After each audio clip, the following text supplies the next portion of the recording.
Topic number 3 then is, has open source FPV lost its way? The reason why I kind of thought about this is we obviously use Betaflight or iNav, Express LRS, Edge TX radios. Our whole hobby is based around open source projects, and we're incredibly grateful for it. The holy grail for us a lot of the time was open source video systems.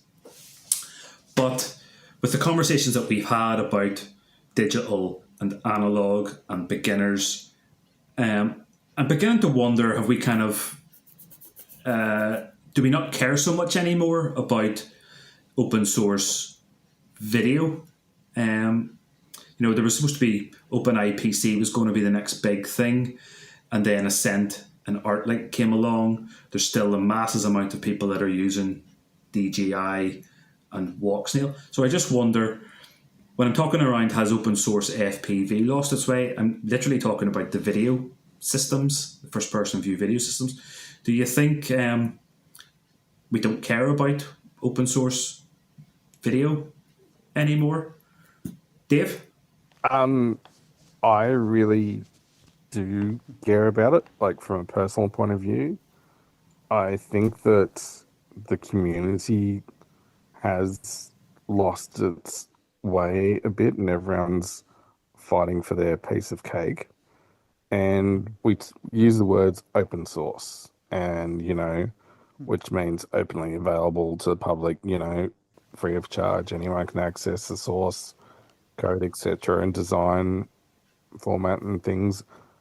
But the thing about analog is it was open.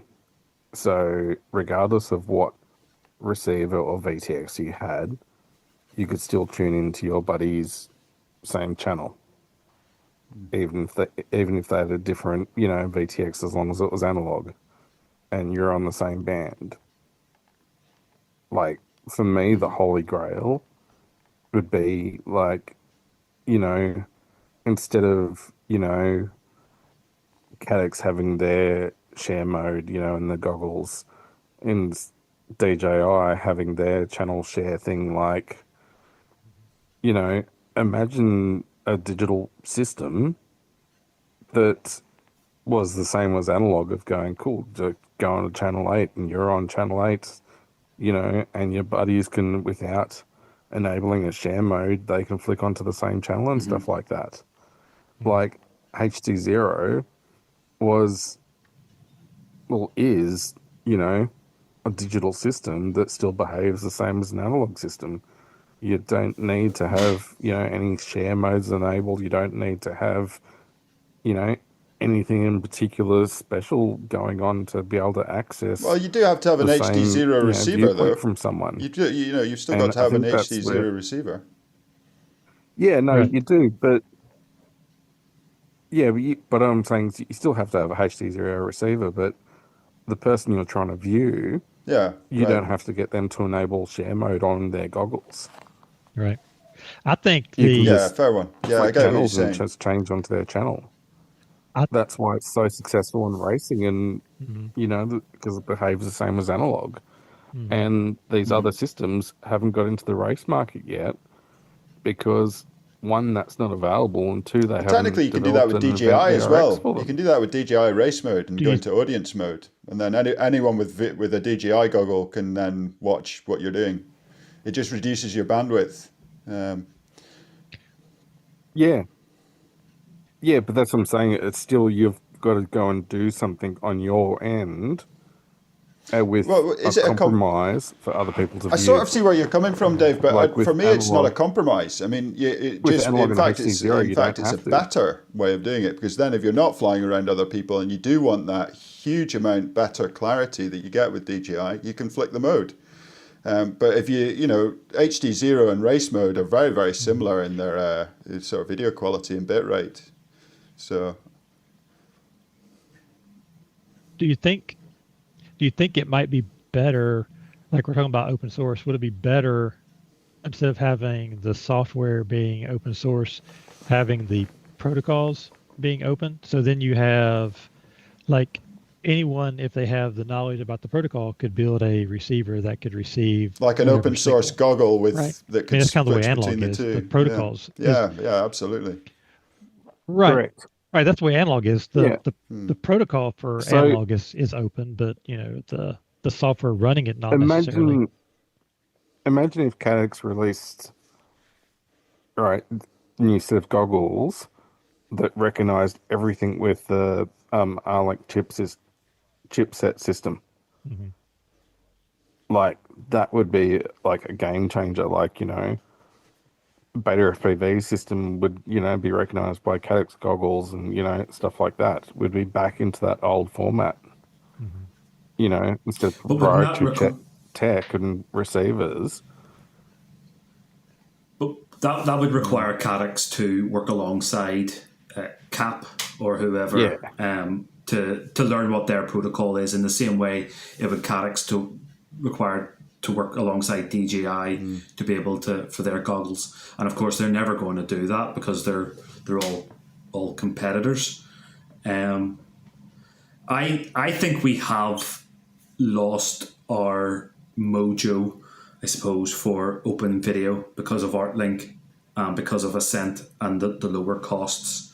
Because for me, it was always people wanted an open system because they looked at analog and it meant that you could pick up a VTX for very little cost. And then Express LRS came along and it meant that it didn't matter what vendor you bought the hardware from, it was all compatible with each other. And it meant then you could spend £5 on a receiver or £15 on a receiver. And I think the hope was with the likes of OpenIPC, because it's off the shelf hardware, it's open source, developer community developed software, that it would lower the cost right down. And I think Ascent and ArtLink have come along and changed the game. That you're now getting your VTX for very little. And while ArtLink promises that there's this intercompatibility between the hardware, and a lot of people have been excited about that, hasn't quite materialized. But I don't think, maybe I'm wrong, many people care so much about that end, but more the fact that they can get a VTX for $30 or $35 or whatever it is. OpenIPC is still growing. It's gone more industrial sector now.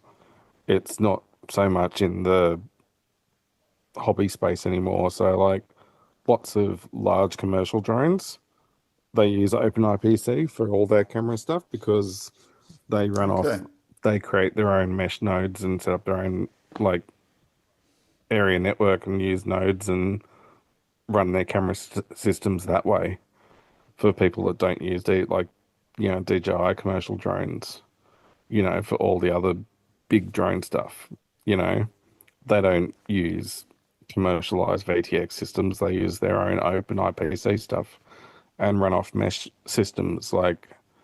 So I think they're focused more of their intentions on that.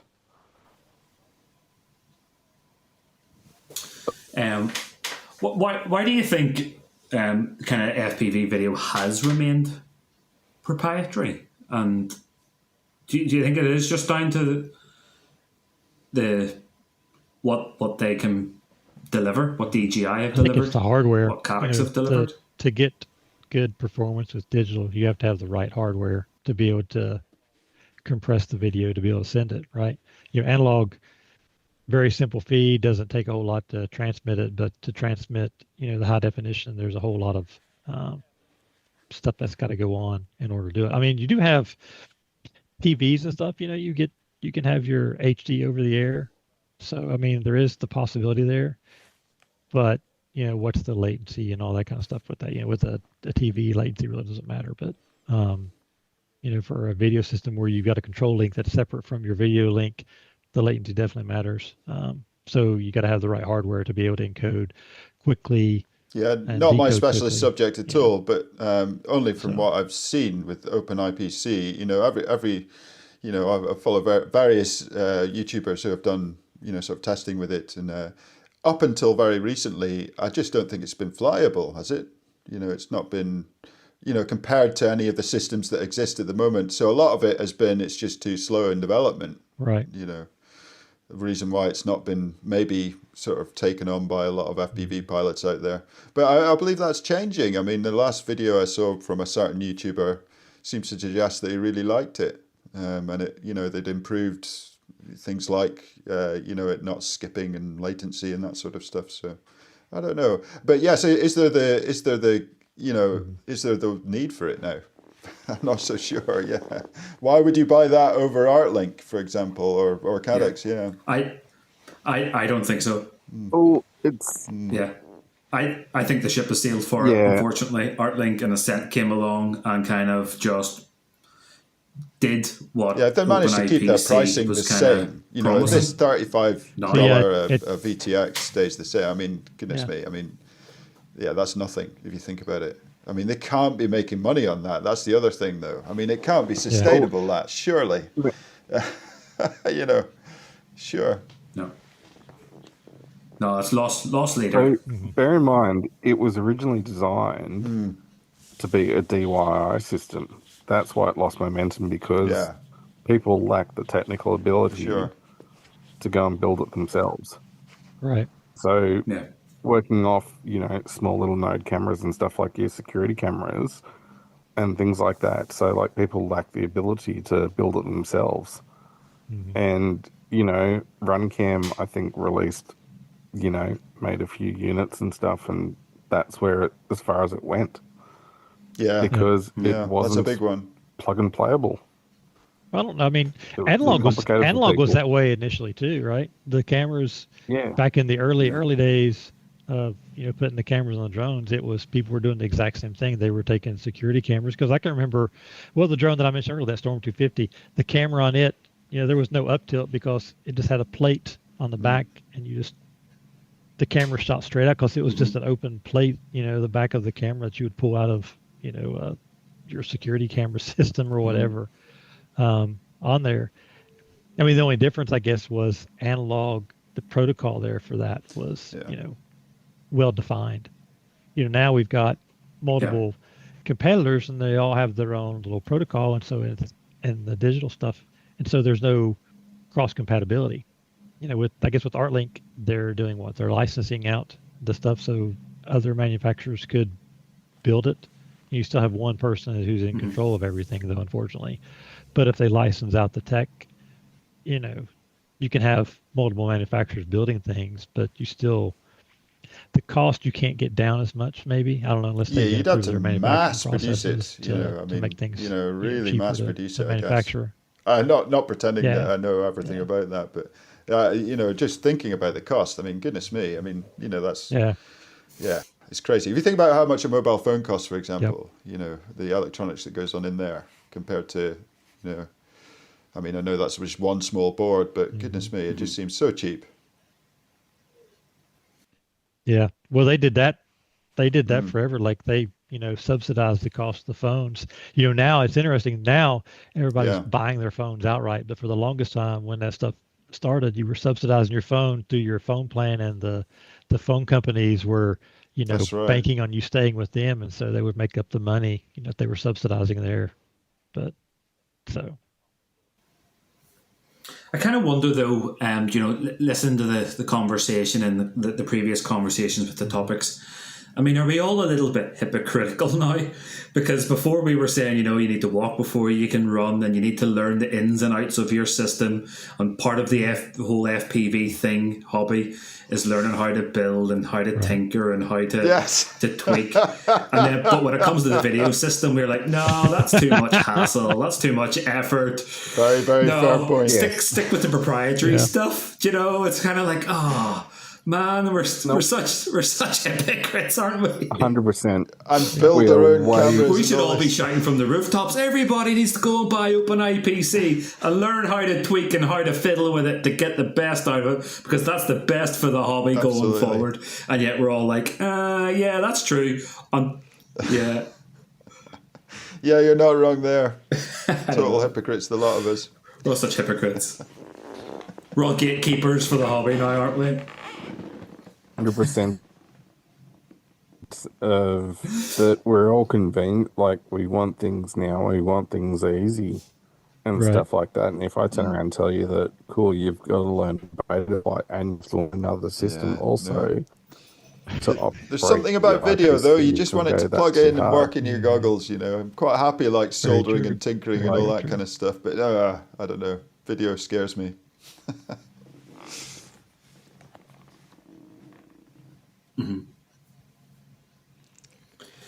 I guess the whole point is because the hobby is called FPV. It's the video is the primary thing, and you want it to be as good as and as reliable as you can. So that's yeah. When I started racing, I got my friend made me start on 3S and wouldn't let me progress up until I was flying at the capacity of 3S. And then I was allowed to go to like 6S and 4S and stuff. Like, you know, because to start with, there's no way you can control and fully, you know, all that power without, you know, crashing and breaking stuff. And it's like handing a toddler a gun, you know, a drone that can go and do 200 kilometers an hour. You know, you can cause some real chaos. Yeah. Like, that's why I started on 3S. And it was one of the best learning experiences for me. And I think, like, that's why all the clubs do spec racing and things, because it's put a cap on everything. Everything's the same. There's no advantage, but it's also slowed it right down for beginners also. Yep. My first drone was 3S. The one I lost on the mountain was a 3S. Yep. Yeah. But I think just today's society, like, we want everything I've now. seen that want everything Helium easy. video. I want to be doing that. You know, it looks so easy. Yeah.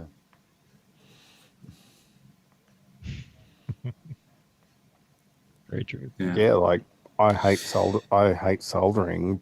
Like, it's not because I can't, or like, so I suck at soldering just because my body I shake and stuff. But like, man, on whoops and things, on a full-size drone, not a problem, but on whoops, like soldering, you know, tiny motor really wires isn't. and It stuff, ain't easy. and it's just, yeah, it's a pain in the ass. And for me, I've got terrible vision. That makes it even worse. So I'm like right up on top of it, trying to see when I'm soldering on sometimes those little tiny pads. Yes, absolutely. Yeah. Breathing in all those Exactly, juicy yeah. vapors. Exactly. But as we say, we're all here just with an opinion. Yep. Nothing more, nothing Opinions are less. like arseholes, aren't they?